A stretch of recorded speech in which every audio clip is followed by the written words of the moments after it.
Hi hello welcome to our channel. ఇవాళ chicken kebab ఈజీగా ఎలా తయారు చేసుకోవాలో చూద్దాం. ముందుగా ఒక బౌల్ తీసుకొని కడిగి శుభ్రం చేసుకున్న హాఫ్ కేజీ చికెన్ అయితే తీసేసుకుందాం. ఇందులోకి మన కారానికి సరిపడా చిల్లీ పౌడర్ యాడ్ చేసుకుందాం. అలాగే రుచికి సరిపడా సాల్ట్,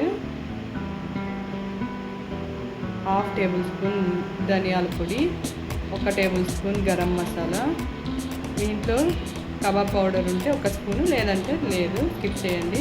1 టేబుల్ స్పూన్ అల్లం వెల్లుల్లి పేస్ట్, అలాగే 3 tablespoon cornflour, 2 tablespoon మైదా పిండి తీసుకొని 3 లేదా 4 టేబుల్ స్పూన్ పెరుగు కూడా తీసుకోండి. ఇప్పుడు ఈ మిశ్రమాన్ని మొత్తం ఇలా ఒకసారి బాగా మిక్స్ చేసుకుందాం. ఇలా మొత్తం ముక్కలకి అన్నీ పట్టేలాగా బాగా కలిపేసుకుందాం.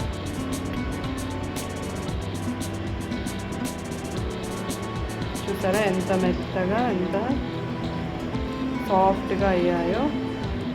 ఇప్పుడు ఇందులోకి హాఫ్ టేబుల్ స్పూన్ మిరియాల పొడి, అలాగే హాఫ్ పీస్ లెమన్ జ్యూస్ కూడా తీసేసుకొని ఒకసారి బాగా కలిపేసుకుందాం.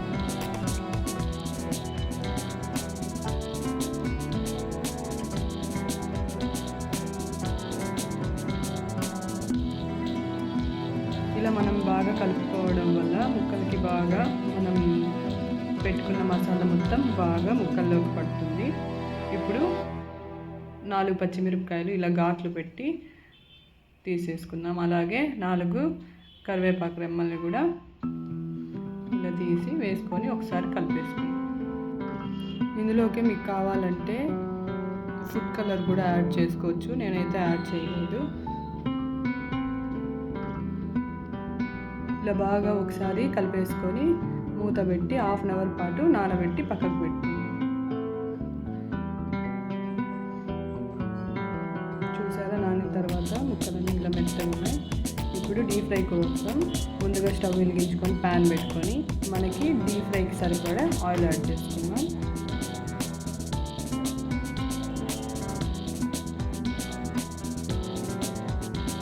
ఇప్పుడు ఇలా చికెన్ ముక్కల్లోకి మనకు కావాలంటే జీడిపప్పు కూడా యాడ్ చేసుకోండి, టేస్ట్ చాలా బాగుంటుంది.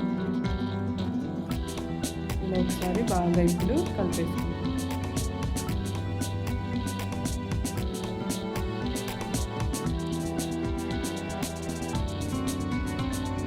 ఇప్పుడు ఆయిల్ వేడయ్యాక ఇందులోకి చిన్నగా ఒక్కొక్క ముక్కని ఇలా సపరేట్గా వేసుకొని మీడియం ఫ్లేమ్లో 3 నిమిషాల పాటు వేయించుకుంటాం.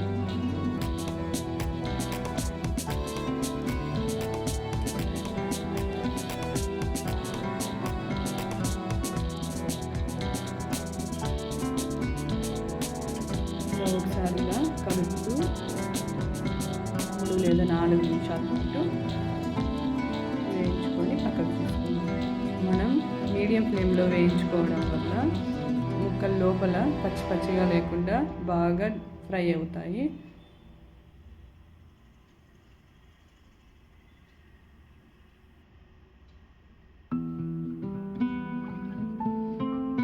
చూసారా ఇలా కలర్ చేంజ్ అయ్యే వరకు డీప్ ఫ్రై చేసేసుకొని ఇప్పుడు ఒక ప్లేట్లో ఇలా టిష్యూ పేపర్ వేసుకొని ఇందులోకి సర్వ్ చేసుకుందాం.